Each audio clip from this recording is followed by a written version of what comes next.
Hello, I'm David Wolfe. Along with Amanda, my wife, I'm the sort of proprietor person currently in charge here at Wakelyn's. Wakelyn's is an organic agroforestry farm at its heart, set up by my parents from 1992 and run by them till they died in 2016 and 2019. Our project is to take what they set up and then make into a much more diverse offering, in order to try and meet a much wider range of needs than just food production. So we are as interested in the biodiversity crisis and the climate crisis and the mental health crisis and the social housing crisis and the economic crisis as we are the food crisis. And we think that this land can contribute to meeting all of those things. It's not one thing or another, it's all of them. Now just walk me through the farm itself. How big is it? And obviously behind you, you can see these beautiful kind of stacks of hemp, but just to your left, some rows of trees. How does the farm work? What's the concept?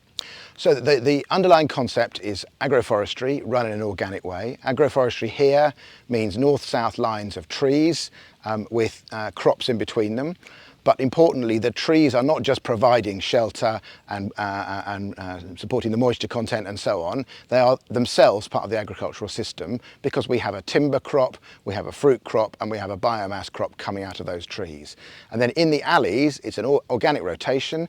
And so we grow some traditional sorts of cereals like wheat and barley, but we've also, as you see behind me, got hemp growing, we've got a squash alleys, we've got a no-dig horticulture going on, we've got a whole range of different things in the different alleys. So it's a very diverse system. Now, you're engaging in what's known as enterprise stacking. So for those of us who don't know what that is, just describe it to me. So I think many farms, possibly most farms, are essentially a single business. They're run by a single family or a single company or whatever it may be, and they might employ people, but it's essentially one activity. We realise that we don't have the skills and the expertise and the aptitude to do all of the different things that we want to happen here. So we are now hosting a whole range of other enterprises. So that includes the bakery, where Henrietta and Maisie, who work in the bakery, are effectively part-time fruit pickers, part-time bakers. So they are making lovely, let's make it simple, cherry pies out of our cherries and apples and so on, and our flour, as well as all the other things that they do. But we also then have craft enterprises, we have the hemp enterprise, we have a bee honey enterprise, a vegetable growing enterprise, a willow weaving enterprise, a whole range of different activities, different groups of people who are to some extent living here, but certainly making a living, working and doing fantastic things here. So it's a much more diverse approach to how people work on the land. But the actual kind of fork to plate journey is so short too, isn't it? Yes, so we're working on a much longer journey rather than just fork to plate. We're looking at Sorry, field to plate. Field to fork. Field to fork. Yes, so we're looking at something much longer than field to fork because the hemp that's behind me here, we're hoping to use the inner core of that hemp.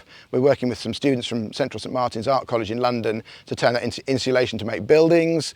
We're using willow to make furniture. We're using some of the clay to make plates. So we're actually interested in a much more holistic enterprise than just the sort of narrow, in a sense, field to fork version of it. Well, thank you so much for showing me around the farm. And just as we round up, really, just talk me through the different types of wildlife, because I mean it is simply alive here.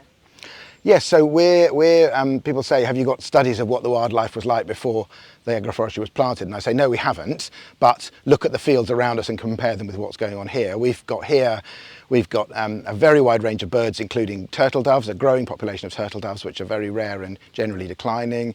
We've got a whole range of raptors and so on here. We've got lots of hares, foxes, badgers. We've got a family of deer living here. Huge range of butterflies. I mean, it's absolutely fantastic buzzing with wildlife, and we see that as being as much part of what we're doing as any other aspect of it. Well, thank you very much.